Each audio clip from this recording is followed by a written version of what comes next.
नमस्कार। मकर संक्रांतिर हार्दिक अभिनंदन। आज आम बनैबा मकर खीरी बा मकर जाऊ। से आमको दरकार अरुआ चाउल आउ किछि धला राशि मुझे नहीं। तो ये प्रथम प्रेसर कुकर बसई आवश्यक पानी मु दे दूची। आमको भात बनवाई जी पानी दरकार। तो ये पानी दे सारापर मु घोड़नी घोड़े दूची। पानी को फुटापी छाड़ी दूची। पानी भलरे फुटीगला अरुआ चाउल को आम धोईकी रखी एक देदेबा ये भितर सबू। अरुआ चाउल को भल भाव धोईकी देबे। सबू अरुआ चाउल को दे सारा पर आम स्वाद हिसाब से लुण देबा।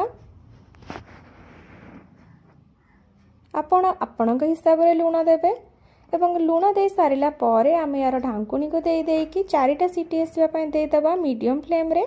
एठी मु धला राशि नहीं आपण चाहिए कला राशि नहीं पारे। तो आवश्यक हिसाब से हल्का पानी देकी मु याकु चिकन करके बाटी नौची। कला राशि रे कले यार टेस्ट आहुरी बढ़िया आसी थाए किंतु मो पाखे नथिला।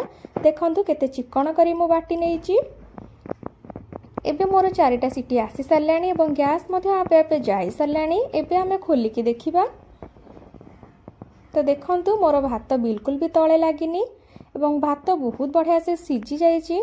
याकु गोटे डंकी बा चामच साहाय्य एमती चापी नेबे।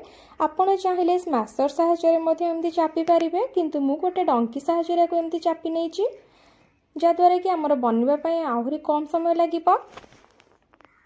याकु एमती भल भाबरे चकटी नेबे। तापरे आमे जो बाटिकी रखिथिले राशि ताकु एथरे दे दबा। राशि दे सारा पर ए सब को भलरे गोळे देबे।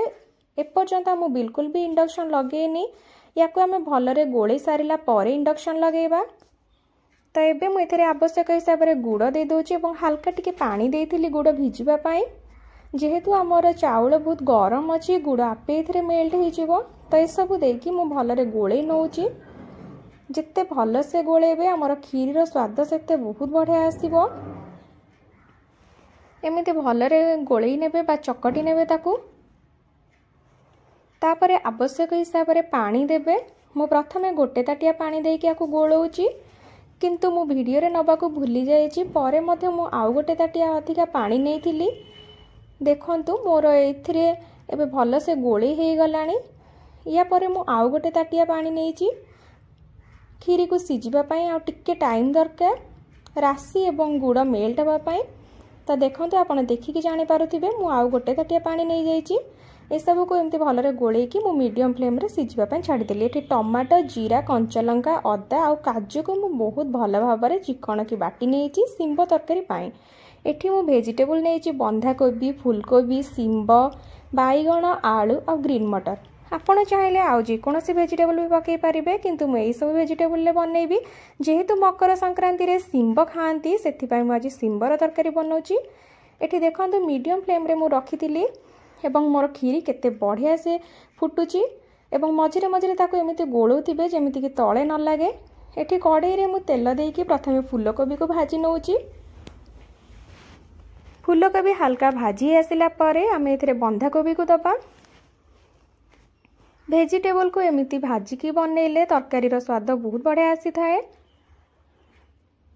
ए सब को एमिति भलरे भाजी नेबे एवं बंधाकोबी हल्का भाजी आसिला परे काटिकी रखिथिबा अलगा सब वेजिटेबल को पकेबा केवल बाईगण को छाड़िकी। तो आलू ग्रीन मटर एवं सिंब एबे पकई दोची। ए सब को देकी भलरे एमिति गोळेई नेबे एवं ढांकुनी दे दबा जद्वारा कि हमर वेजिटेबल भलरे भाजी हबो। ता सहित टिके हल्का सिझी मध्य जिवो। तापरे मु एथिरे काटिकी रखिथिबा बाईगण को मध्य दे दोची। ए सब को देकी भलरे गोळेई देबे एवं ढांकुनी दे देबे नहले बाईगण हमर कला पड़ी जिवो। तो देखंतु हमर वेजिटेबल भलरे भाजी आसलानी। एबे आमे ताको काढी नबा। आ एपटे देखंतु हमर खीरी पाखापाखी बनी गलानी। ताको एमती मझिरे मझिरे गोळेई नबा। तापरे मोर गैस मु बंद कर देछि बा इंडक्शन बंद करके मु काजू को भाजी के रखिथिले एथिरे पकेई देछि। लास्ट काजू पकेबा द्वारा खीर टेस्ट बहुत बढ़िया आसी थाए। देखंतु मोर खीरी केते गाढ़ बनिछि। आपण आपणक हिसाब रे बनै पारिबे केते कि मोटा आपणक दरकार। आ खीरी एमिति बनि सारला परे आपे मध्य गाढ़ा होई जाय थाए। तो देखंतु एथिरे केते बढ़िया देखा जाउछि हमर खीरी। लास्ट मु टिके काजू पकेइछि। एबे मु सेई तेलरे बाटिकी रखिथिबा मसला को दे दोची। तापर मसला कप रे मु पानी देके एथिरे दे दोची। मसला को टिके भलरे कसी होवा पई जेतिके आवश्यक पानी दरकार। तो एठी स्वाद हिसाब रे मु लूण देली। तापर किछि हळदी गुंड दोची। लूण हळदी देके याको भलरे गोळेई नेली। जेहेतु आमे आज बिना पियाज रसुण रो तरकारी करूचे सेथि पई मु एथिरे काजू बाटी नेइथिली। तो एठी मु प्रथमे भेज रो जो करी पाउडर अछि मु ताकू पकेइली। तापर जीरा गुंड, धनिया गुंड एवं गरम मसला पकोची। आउ धनिया गुंड भी पकोची। आपण एतिकी मसला पकेकी करि परिबे। एवं काश्मीरी लंका गुंड मु पकेइची कलर पई। मु एथिरे अधिक मसला व्यवहार करिनी। ए सब को पकेकी भलरे एमती गोळेई नउची।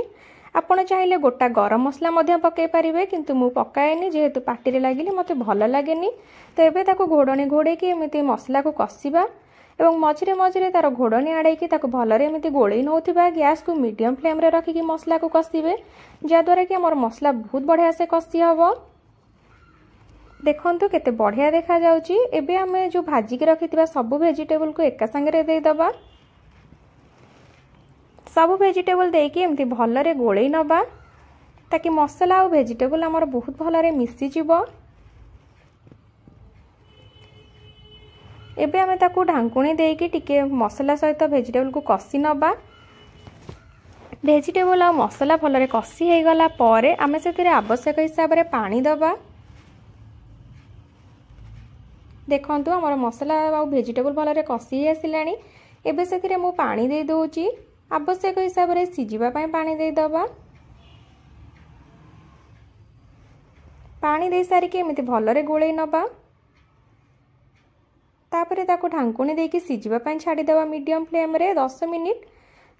तो मोर एठी देखंतु सब वेजिटेबल भलरे सिजी जाईची। एठी काटी के रखिथिबा धनिया पत्र मु पकेई देली। जेहेतु मु आगुरु गरम मसला पकेई देईची तेनु मु एठी आ गरम मसला रो गुंड पकोनी। आपण चाहिले पछरे पकेई पारिबे। तेबे देखंतु मोर सब वेजिटेबल सिजी जाईची एवं तरकारी बहुत बढ़िया से फुटिकी देखंतु केते तरकारी हमर बनिकी रेडी हे गला। एई प्रोसेस रे थरे तरकारी निश्चय करंतु। आशा करूची आपण मानकु आजिर वीडियो निश्चय भल लागिवो। एमिति थरे निश्चय घरे रोसे करंतु एवं केमिति लागिला मते कमेंट करंतु। मो चैनल को सब्सक्राइब करंतु। देखंतु आजिर मकर खीरी बा मकर जाऊ एवं ता सहित सिंब तरकारी केते बढ़िया देखा जाउची एवं खाइबा पई मते बहुत बढ़िया लागि थाए आ कम समय रे मते बनि थाए। आशा करूची आपण मानकु मोर वीडियो भल लागिथिबो। रहिली नमस्कार।